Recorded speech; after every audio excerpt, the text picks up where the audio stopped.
तेरी जीत से ज़्यादा मेरी हार के चर्चे हैं और क्यों ऐसा ना हो, परफॉर्मेंस ही कुछ ऐसी थी। पिछले 2 आईपीएल सीज़न ही कुछ ऐसे खेले थे, एक में ट्रॉफ़ी उठाई थी और दूसरे में रनर अप रहे थे। अपनी टीम को क्या कमाल तक पहुंचाया था, क्या कमाल की बैटिंग परफॉर्मेंस थी, लेकिन फिर भी बीसीसीआई ने उनके साथ अनफेयर किया है। मुझे ऐसा लगता है कि बीसीसीआई ने एशिया कप 2025 के लिए अनफेयर सिलेक्शन की है श्रेयस अय्यर के लिए। श्रेयस अय्यर को टीम में होना ही चाहिए था और इस वक्त अनफेयर सिलेक्शन करके बीसीसीआई बहुत ज़्यादा ट्रोल हो रहा है। कोई ये कह रहा है कि श्रेयस अय्यर ने यह कहा है कि जब मैं इस दुनिया से चला जाऊंगा तो मेरी मिडल फिंगर जो है वो बीसीसीआई को दान कर दी जाए। बीसीसीआई को बहुत ट्रोल कर रहे हैं लोग श्रेयस अय्यर की बैक के लिए। श्रेयस अय्यर को बैक करने के लिए अश्विन बोल पड़े, उसके बाद श्रीकांत बोल पड़े, बहुत सारे ऐसे लेजेंड्स हैं जो बोल पड़े अजीत अगरकर की उस स्टेटमेंट पर कि हमारे पास इस टीम में श्रेयस अय्यर के लिए कोई जगह नहीं है, कोई प्लेस नहीं है, हम उनको किसकी जगह रिप्लेस करें। मुझे लगता है कि ये स्टेटमेंट बहुत बोधी है, ये स्टेटमेंट बहुत अच्छी नहीं है। अगर ठीक है आपके पास उनके लिए जगह नहीं थी टीम में सेलेक्ट करने के लिए, लेकिन आप इस तरह की स्टेटमेंट नहीं दे सकते श्रेयस अय्यर जैसे प्लेयर के लिए। श्रेयस अय्यर बहुत सारे प्लेयर्स को रिप्लेस कर सकते थे। फॉर एग्जांपल शुभमन गिल, ठीक है आपने अक्षर पटेल को वाइस कैप्टन बनाया था, उनको वाइस कैप्टन जो है वो कैरी ऑन करने देना चाहिए था। शुभमन गिल को आपने वाइस कैप्टन बनाया, ठीक है आपने वाइस कैप्टन बना दिया, लेकिन मुझे ऐसा लगता है कि उनकी सिलेक्शन अनफेयर है। आज की इस T20 इंटरनेशनल इंडियन टीम को देखते हुए मुझे ऐसा लगता है कि श्रेयस अय्यर को होना ही चाहिए था और शुभमन गिल इस टीम में डिज़र्व नहीं करते थे, बिल्कुल भी डिज़र्व नहीं करते थे।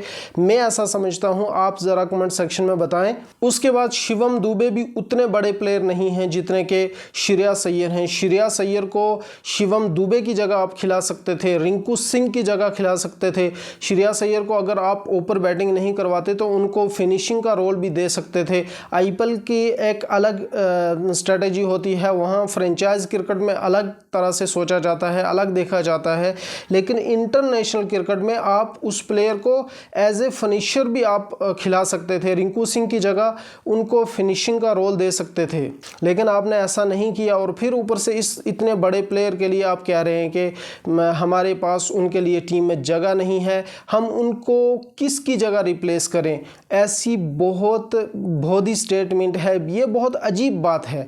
मुझे ऐसा लगता है कि उनके साथ फेयर नहीं हुआ है, उनको टीम में होना चाहिए। तो अगर ठीक है आपने पिक नहीं किया, पर इस तरह की स्टेटमेंट आप ना दो इतने बड़े प्लेयर के लिए। और दूसरी बात यह है कि बीसीसीआई ने यह कहा था कि हम जो एक बार प्लेयर टीम में ले लिया उसके बाद हम उसके साथ कैरी ऑन करेंगे, उसी के साथ जाएंगे, जो पहले खेल चुका था उसी के साथ हम नेक्स्ट जब टूर्नामेंट आएगा, कोई सीरीज आएगी, उसको कैरी ऑन करेंगे।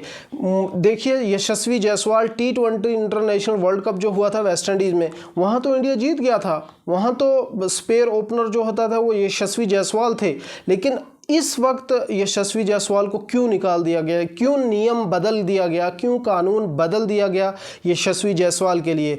एक पॉइंट। और दूसरा पॉइंट ये है कि बीसीसीआई ने यह कहा है कि हमने शुभमन गिल को इसलिए पिक किया है क्योंकि इंग्लैंड में उन्होंने टेस्ट सीरीज़ में बहुत अच्छा परफॉर्म किया है। ठीक है, एक पहली बात तो यह है कि आप टेस्ट क्रिकेट की परफॉर्मेंस के बिना पर आप T20 इंटरनेशनल में किसी को पिक नहीं कर सकते। दूसरी बात, अगर शुभमन गिल ने अच्छा परफॉर्म किया था तो यशस्वी जायसवाल तो ओपनर थे, उन्होंने तो हार्ड हिटिंग की थी, बहुत सारे मौक़ों पर उन्होंने बहुत अच्छी बैटिंग की थी उनके मुकाबले में T20 रोल के एतबार से। तो मुझे लगता है कि उनको T20 क्रिकेट में होना चाहिए था, लेकिन उनको बीसीसीआई ने पिक नहीं किया, उनसे हाथ उन्होंने झाड़ लिए। अजीत अगरकर ने श्रेयस अय्यर पर जो स्टेटमेंट दी है पिक ना करके, वो ज़रा सुनते हैं, फिर उसके बाद श्रीकांत ने क्या रिप्लाई दिया है उसके बारे में भी ज़रा बात करेंगे। सुनिए ज़रा क्या स्टेटमेंट है। हु कैन ही रिप्लेस, कि कौन इनको रिप्लेस कर सकता है, हम किसको निकाल के इनको खिलाएं।